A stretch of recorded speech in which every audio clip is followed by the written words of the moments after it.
जय श्री राधे। पौष कृष्णा एकादशी को सफला एकादशी के नाम से जाना जाता है। इस साल 2021 में यह एकादशी 29 दिसंबर 2021 को शाम को 4:12 पर शुरू होगी और अगले दिन 30 दिसंबर को 1:40 पर समाप्त हो जाएगी। उदया तिथि होने के कारण 30 दिसंबर को व्रत रखा जाएगा। व्रत का पारण 31 दिसंबर को प्रातः 7:14 से 9:18 के बीच खोलना होगा। पारण तिथि के दिन द्वादशी तिथि समाप्त होने का समय दिन में 10:40 का होगा। सफला एकादशी के दिन सुबह जल्दी उठें और स्नान आदि करने के बाद स्वच्छ कपड़े पहन लें। इसके बाद भगवान विष्णु के समक्ष घी का दीपक जलाएं। उन्हें तुलसी दल भी अर्पित करने के बाद आरती करें। आप व्रत रख रहे हैं तो पूजा के दौरान इसे लेकर संकल्प लें। भगवान विष्णु को चरणामृत का भोग लगाएं। इसमें तुलसी का एक पत्ता जरूर डालें। विष्णु जी के साथ माँ लक्ष्मी जी की पूजा भी जरूर करें। बता दें कि एकादशी के दिन चावल खाना मना होता है, इसीलिए इस दिन अपने घर में ना खुद चावल खाएं, ना ही घर के किसी सदस्य को खाने दें।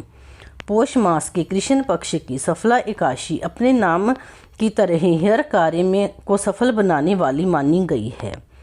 इस एकादशी का महत्व एवं इस दिन कौन से देवता की पूजा की जाती है, हम उसके बारे में बताते हैं।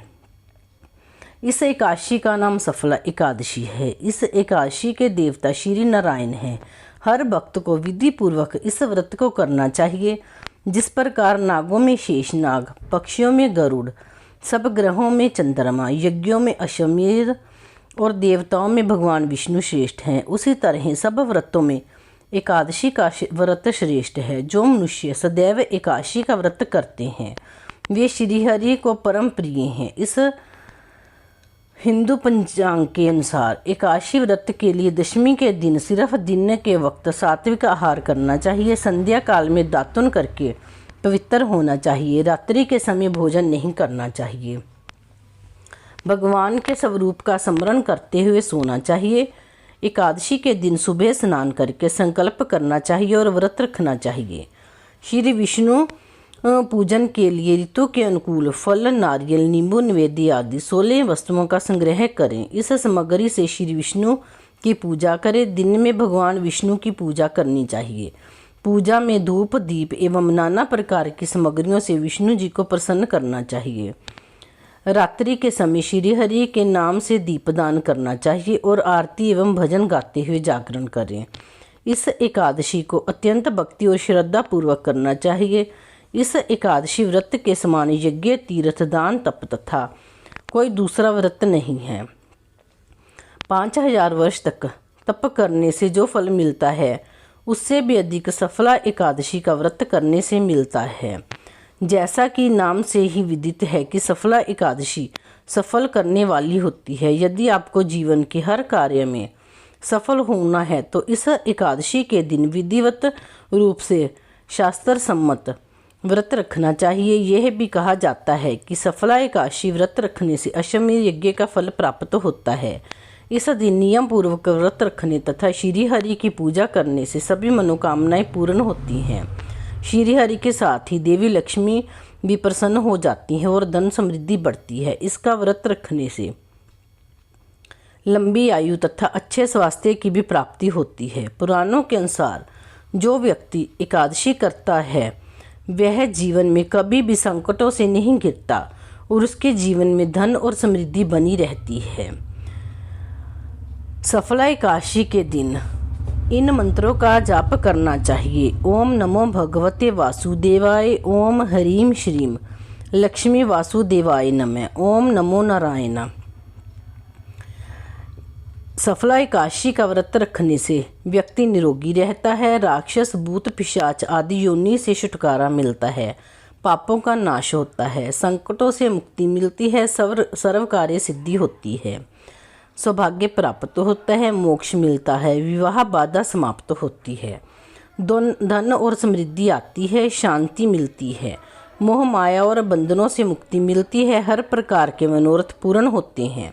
खुशियाँ मिलती हैं, सिद्धि प्राप्त होती है, उपद्रव शांत होते हैं, दरिद्रता दूर होती है, खोया हुआ सब कुछ फिर से प्राप्त हो जाता है, पितरों को अधोगति से मुक्ति मिलती है, भाग्य जागृत होता है, ऐश्वर्य की प्राप्ति होती है, पुत्र प्राप्ति होती है, शत्रुओं का नाश होता है, सभी रोगों का नाश होता है, कीर्ति और प्रसिद्धि प्राप्त होती है, वाजपेयी और अश्वमेध यज्ञ का फल मिलता है और हर कार्य में सफलता मिलती है।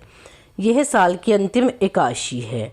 यह एकादशी अपने नाम की तरह ही हर कार्य में सफल बनाने वाली मानी गई है। महाराज युधिष्ठिर ने पूछा, हे जनार्दन, पौष कृष्ण पक्ष की एकादशी का क्या नाम है? उस दिन कौन से देवता का पूजन किया जाता है और उसकी क्या विधि है? कृपया मुझे बताएं। भक्त वत्सल भगवान श्री हरि कहने लगे कि हे धर्मराज, मैं तुम्हारे स्नेह के कारण तुमसे कहता हूँ कि एकादशी व्रत के अतिरिक्त मैं अधिक से अधिक दक्षिणा पाने वाले यज्ञ से भी प्रसन्न नहीं होता हूँ।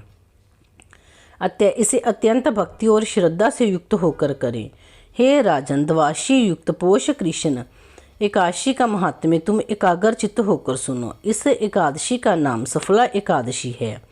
इस एकादशी के देवता श्री नारायण है। विधि पूर्वक इस व्रत को करना चाहिए। जिस प्रकार नागों में शेषनाग, पक्षियों में गरुड़, सब ग्रहों में चंद्रमा, यज्ञों में अश्वमेध और देवताओं में भगवान विष्णु श्रेष्ठ हैं, उसी तरह सब व्रतों में एकादशी व्रत श्रेष्ठ है। जो मनुष्य सदैव एकादशी व्रत का करते हैं वे मुझे परम प्रिय हैं। मेरी पूजा के लिए ऋतु के अनुकूल फल, नारियल, नींबू, नैवेद्य आदि 16 वस्तु का संग्रह करें। सामग्री से मेरी पूजा करने के बाद रात्रि जागरण करें। इस एकादशी के व्रत के समय के समान यज्ञ, तीर्थ, दान, तप तथा कोई दूसरा व्रत नहीं है। 5000 वर्ष तक तप करने से जो फल मिलता है उससे भी अधिक सफला एकादशी का व्रत करने से मिलता है। हे राजन, अब आप इस एकादशी की कथा सुनिए। चंपावती नगरी में एक महिष्मान नाम का राजा राज्य करता था। उसके 4 पुत्र थे। उन सब में लंपुक नाम वाला बड़ा राजा पुत्र महापापी था। वह पापी सदा पर स्त्री और वेश्या गमन तथा दूसरे बुरे कर्मों में अपने पिता का धन नष्ट करता था। सदैव ही देवता, ब्राह्मण और वैष्णवों की निंदा किया करता था। जब राजा को अपने बड़े पुत्र के ऐसे कुकर्मों का पता चला तो उन्होंने उसे अपने राज्य से निकाल दिया। तब वह विचारने लगा कि कहाँ जाऊँ, क्या करूँ। अंत में उसने चोरी करने का निश्चय किया। दिन में वह वन में रहता और रात्रि में अपने पिता की नगरी में चोरी करता तथा प्रजा को तंग करने में और उन्हें मारने का कुकर्म करता। कुछ समय पश्चात सारी नगरी भयभीत हो गई। वह वन में रहकर पशु आदि को मारकर खाने लगा। नागरिक और राज्य के कर्मचारी उसे पकड़ लेते किंतु राजा के भय से छोड़ देते। वन में एक अति प्राचीन विशाल पीपल का वृक्ष था।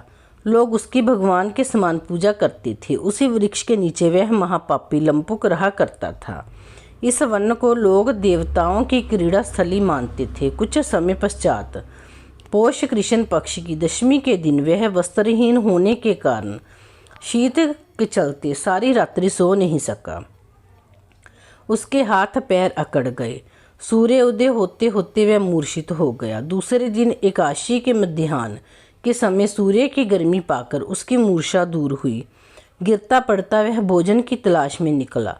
पशुओं को मारने में वह समर्थ नहीं था, अतः पेड़ों के नीचे गिरे हुए फल उठाकर वापस उसी पीपल वृक्ष के नीचे आ गया। उस समय तक भगवान सूर्य अस्त हो चुके थे। वृक्ष के नीचे फल रखकर कहने लगा, हे भगवान, अब आपके ही अर्पण हैं ये फल, आप ही तृप्त हो जाइए। उस रात्रि को दुख के कारण रात्रि को भी नींद नहीं आई। उसके इस उपवास और जागरण से भगवान अत्यंत प्रसन्न हो गए और उसके सारे पाप नष्ट हो गए।